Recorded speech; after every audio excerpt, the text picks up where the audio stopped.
Good evening, everyone. I didn't think I'd be making a video like 4 fucking times because I've been getting figures wrong and what have you. But I promise you this is the one. But before I go any further, I'm going to be linking in the description below a video that must be watched, as this one is a game changer. Does anybody remember the time, whether it was on my old channel or this one, I mentioned that the Ministry of Health in Italy had overinflated poison XIX figures by nearly 900%. I believe it was something like 870 or something. Well, I think the UK has that number beat, because it turns out there was a Freedom of Information Access request posted to the Office of National Statistics. And what these statistics show is that when we compare people who have died with poison XIX compared to those who have actually died from it, is that around 17,000 people, I don't have the exact number in my head, but it's around 17,500, but around 17,500 of them had actually died from poison XIX, not the 150k that the media keeps bleating out. This would mean that our media has lied to the factor of nearly 900%, though it's not 870, it's more like 890. Give or take 5%. The media has willfully lied about how many people have died from poison XIX. Whether it is the Greek variant, whether it's the phonetic variant, or whether it's the main variant. And ironically, something they don't want to tell you in the media as well is that the Greek variant actually has a lower mortality rate than even the shots of the antidote, even if you were to get 2 of them. I believe the Greek variant, I believe it was like 0.27 or something. Sorry, this thing is coming out constantly. Anyway, that thing had a fatality rate of 0.027% or 0.27%, whatever it is. And yet, the shots of the antidote are sitting there on around 0.34 and 0.35, with athletes and footballers suddenly dropping dead in the street. Sorry, not the street, on the tracks, on the football fields, literally dying. How does the mainstream media explain that? Because YouTube cannot take this down for misinformation, because this has come from the fucking statistics office. So if they take it down, all they'll do in regards to the number of people who have died from poison XIX is prove that they want to censor the truth. So I recommend that people go and watch this video, credit to Alex Belfield, of course, and check this shit out, because it is a literal game changer. It is something that we didn't need to look into, and don't worry, I'll be sitting down in a moment. That is the thing. The media don't want to report it because the scamdemic will come to an end. Though, to be fair, Boris Johnson now faces 2 things. First off, he now faces a vote of no confidence because people have completely lost faith in him, and I can't blame his MPs. But what's funny for me is, in light of all this, and the fact that they're finally realising people are cottoning on to their crap, and my typing, anyway, the fact that the people are cottoning on to their crap, and the fact that they're now starting to realise, oh, the Greek variant is not killing people as we hoped. Now, and only now, does this dickhead actually decide to remove Plan B. It is only now that he stops mandatory books, mandatory shots of the antidote, mandatory cards, mandatory face nappies. And they don't dare lock us down again. Because I tell you now, without any equivocations, if they lock the country down again, there is a very high probability there will be an insurrection in the country. That is my fundamental beliefs. I don't want it, but it's what I fundamentally believe will happen.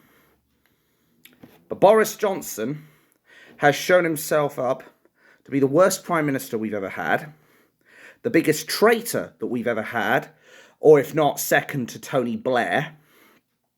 He has shown himself up to be a complete and utter clown, a criminal, as I've mentioned in my short, and overall, the guy is just a general scumbag. Because he was willing to break his own lockdown laws and his own rules and then claim, oh, I didn't know the rules. You fucking made the rules, you twat. You can't pull that shit over us. I may have been born at night, but I was not born last night. Let me be clear on that much. You, Boris Johnson, forced the whole country to lock down, to test constantly, to wear face nappies, to encourage people to go and get multiple shots of the antidote. All while you went out and partied, getting absolutely shit-faced.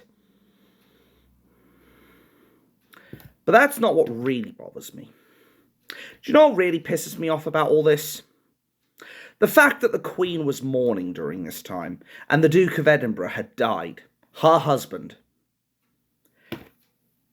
He was going through his funeral to bury him, and these fuckers were having a goddamn party. They may as well went to the funeral and pissed on his grave while getting pissed. Because that is what they have basically done. Now, let me be clear. I'm not the biggest fan of the Queen. I don't hate her. But I'm not exactly in favour of her right now. Because she could have done more to help this country. She does have that power. But she chooses not to exercise it. She prorogued Parliament in regards to the European Union. And yet, she refuses to help this country in its toughest times. As I said, she is mourning in her defence, and she's gone through a lot of shit over these last 2 years. However, the bottom line in all this is that these Tory scumbags and the Labour scumbags, yes, I'm looking at you, Keir Starmer. You can sit there and criticise Boris Johnson all you want, but you also went to some parties, so you've got no ground to stand on, you little fucker. Nothing escapes me. You guys were too busy bringing in cases of alcohol while the Queen was mourning. And for that, there is no bigger insult to this country. There is no bigger insult to the monarchy. And given there are currently people who are on charge for all sorts of nonsense and what have you in the royal family, not just the Muslim rape gangs that we're seeing across the country, but at the very least, we should sympathise with anybody who's lost even, words are hard today. Anyway, we should at least sympathise with those who have lost their relatives, their family members, people they get married to, and not piss the British people's public money up the wall, and not take the piss out of the British public while getting shit-faced themselves. I wouldn't be caught dead doing the shit that they've done in regards to disrespecting the Queen. As I said, I may not like her, but I would never go as far as to basically insult the fact that her husband's dead. They would rather party than go to his funeral. No words can describe how ashamed they should be. And Boris Johnson wants to sit here and tell us what we have to do, while he doesn't even comply with his own rules. So, as I said in the short, he's got two choices. He can either resign immediately, or he can face criminal charges and fines. Though magnified, I should say, because he's Prime Minister and should be setting a fucking example. And make sure that he is punished and that the MPs are given a proper, strong message to say anybody who was caught breaking the lockdown rules while everyone else was complying should face heavy penalties. Or I should say, will face heavy penalties. But I suspect what's going to happen is just going to be a slap on the wrist and move on. Because our politicians laugh at the idea of a political code in the houses of treachery. I mean Parliament. It disgusts me, quite frankly. But remember, we now have the actual figures. Out of the 9,400 people who died of poison XIX in regards to 2020, 9,400 died. Over 7,800 of them, 7,851 to be precise, were over 65. And in regards to 2021, there was a total of 7,971 people that died of poison XIX. 5,746 of them were over 65. So this comes out to, if I do my calculations correctly, approximately 17,371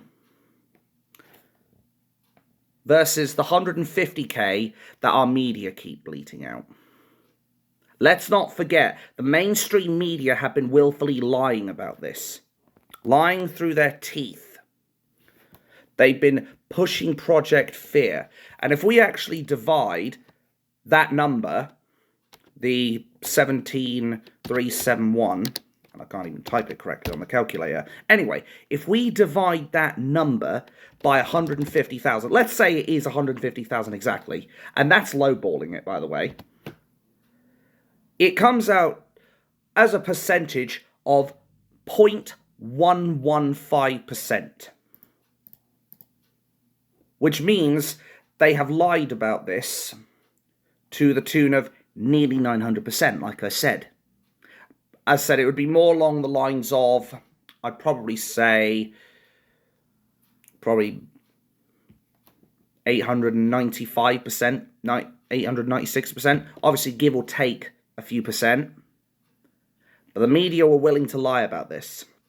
The media were willing to cover this up, and only through a freedom of information request were we allowed to get those figures. And as I said, if YouTube takes this down, they will basically show themselves up to be absolutely complicit in censorship of the truth. Isn't it funny? I also watched the PMQs. As I said, Boris Johnson, he's now removing all the mandatory shit that we've been through, but he's not doing it because he cares about the British people. He's doing it because he knows he's in deep shit. He's doing it because he knows full well he faces a mutiny from his own backbenchers and he faces absolute uproar from the British people. That's why he's really doing it. Likewise, as I said in the short, he's not apologising in regards to the parties that he attended because he's genuinely remorseful or genuinely thinks that he made a mistake. He's only apologised because he got caught. That's what we have to remember here. This isn't a matter of, oh, he's a human being, he's being genuine. No, he is an absolute tosser. And he should be held with the same level of contempt that he has had for us, the British people, over these last 2 years. Pissing on the grave of the Queen's husband, basically, by going to these parties. Forcing people to lock down, especially this recent one where the Greek variant has actually shown to be extremely fucking mild. Breaking his own lockdown rules. The pot calling the kettle black springs to mind. This man is a traitor to the British people. This man is a scumbag of the British people. And one of the worst, if not the worst, prime ministers we've ever had. Okay, he may not have sold gold at a fraction of its value.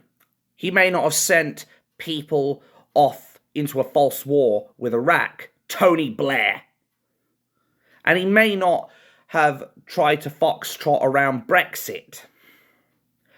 But he has disrespected the people in every conceivable way.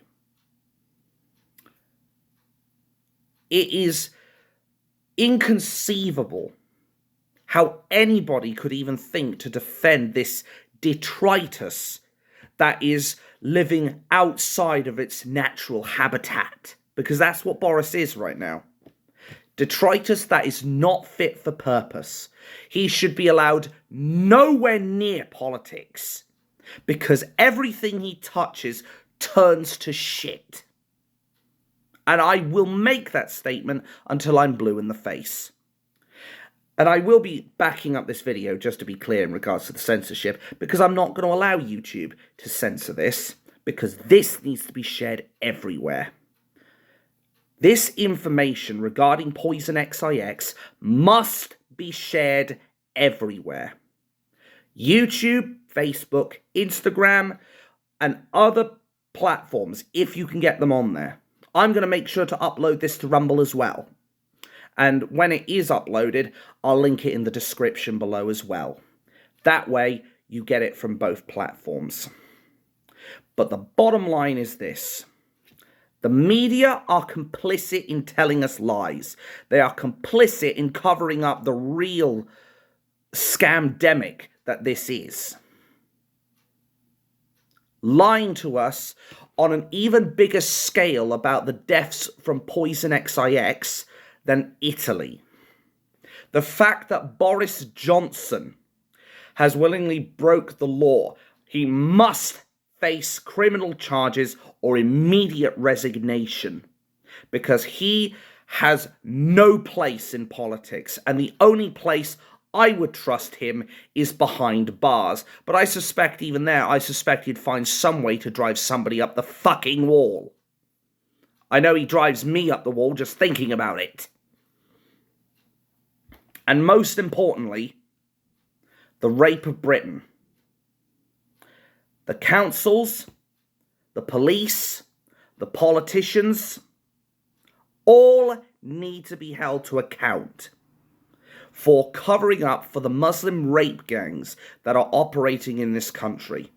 And we'll soon find out about it in 8 days' time, when we find out what's been happening in Telford. Where's our government's response to this? They're more interested in putting Tommy Robinson on the number 20 spot of the terrorism list because they're worried about far-right extremism. I think that should be the least of your worries right now. If I were in your shoes, I'd probably be worrying about the fact that this country is on a complete knife edge. I'd be more worried at the fact that the people are ready to rebel. The people are ready for revolution. This country literally stands on the edge of insurrection.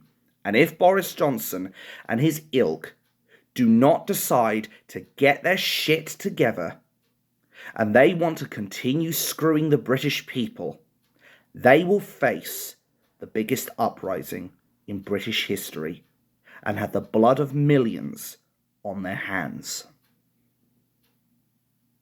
My name's Dabima, also known as Abatha X, and I am, as always, very, very bad news for this corrupt circle.